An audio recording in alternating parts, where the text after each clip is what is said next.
lets you know.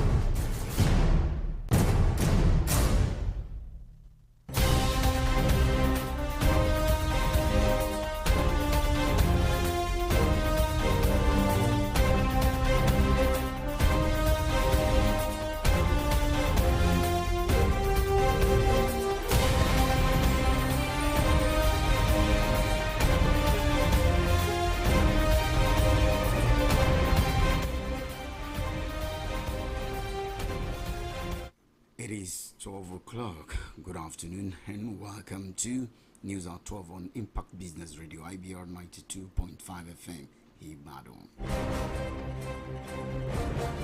And first, the headlines. ASU vows to continue its ongoing strike. Abba Kyari's wife slumps in court. Ebonyi State Government replies Governor Nyesom Wike of Rivers State. Now the news in details. I am Han Uluapo Omoride. The Academic Staff Union of Universities has extended its ongoing strike by 8 weeks as the federal government has failed to satisfactorily address all the issues raised in the 2020 federal government and ASU Memorandum of Action within the 4-week warning strike. President of the union, Emmanuel Oshadeke, made this known in a statement made available to newsmen this morning. Oshadeke noted that the National Executive Council during their meeting on Sunday concluded that the union will give the federal government 8 weeks to address all the issues in concrete terms so that the student would resume. The statement partly read, NEC acknowledged the intervention efforts in various ways by patriots and friends of genuine national development. The student, parents, journalists, trade union leaders, civil society, and activists to expeditiously resolve the crisis which the government's disposition had allowed to fester. A lady identified as wife of the suspended Deputy Commissioner of Police, DCP Abba Kyari, this morning slumped at the Federal High Court in Abuja. The woman slumped and fell on the floor while men of the National Drug Law Enforcement Agency were leading Kyari and others away from the court premises.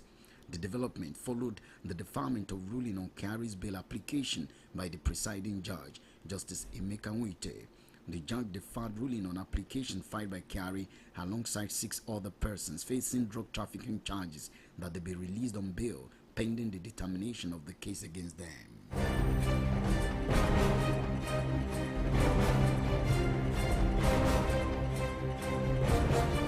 The Ebonyi State Government has accused the Governor of Rivers State, Nyesom Wike, of speaking as if he has the Nigerian judiciary in his armpit. This is contained in a statement signed by the Special Assistant to Governor Dave Umahi of Ebonyi State, Francis Nwaze, today. The statement was issued in reaction to a video in which, according to the Ebonyi State Government, Wike claimed to have masterminded the Federal High Court ruling that had Governor Umahi sacked from office. The statement says, "We have come across a video by the Governor of Rivers State, Nyesom Wike, in which he was quoted as saying that he masterminded the Abuja High Court judgment on Governor David Umahi's defection to the All Progressives Congress. Not much surprised at the comment, though. The state government says he will ignore it as one of his bobberings, but that it has become imperative that it make few annotations for clarity."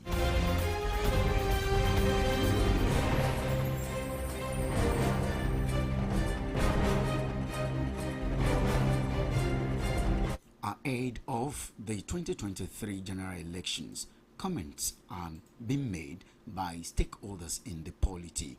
Let's listen.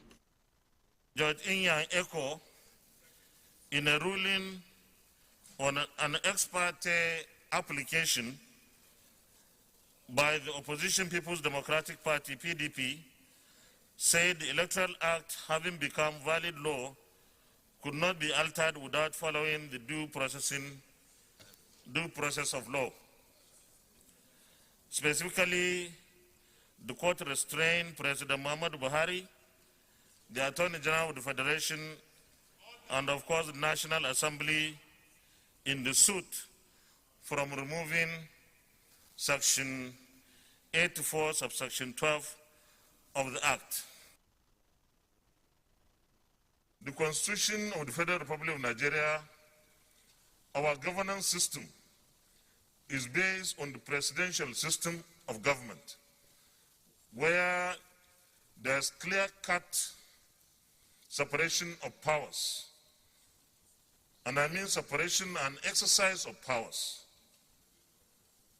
The judiciary, under no circumstance, can stop the legislature, the National Assembly, from performing its legislative duties. We know what our due processes are. So just like we wouldn't venture into what the judiciary does, the judiciary should understand that we have our processes. If the president writes to the National Assembly to request for an amendment, that is within his competence.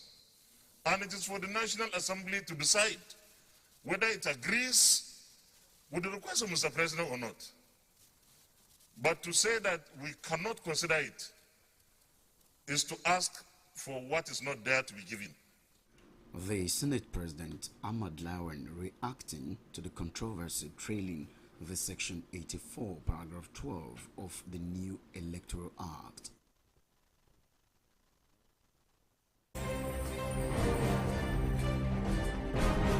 And lastly, 31 Nigerians this morning arrived from Ukraine through Romania. The Nigerian Ministry of Foreign Affairs announced these on its official Twitter page, stating that the returnees arrived at about 6:30 a.m. at the Nnamdi Azikiwe International Airport, Abuja. The statement says the evacuation of Nigerians in Ukraine through Romania revealed that officials of the Ministry and National Commission for Refugees, Migrants and Internally Displaced Persons received the returnees at the airport.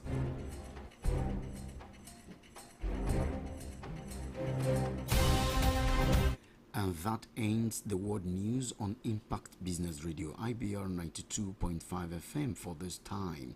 The news was edited by Feromi Akimbote. I am Anuluapo Omoride. Many thanks for listening. Good afternoon.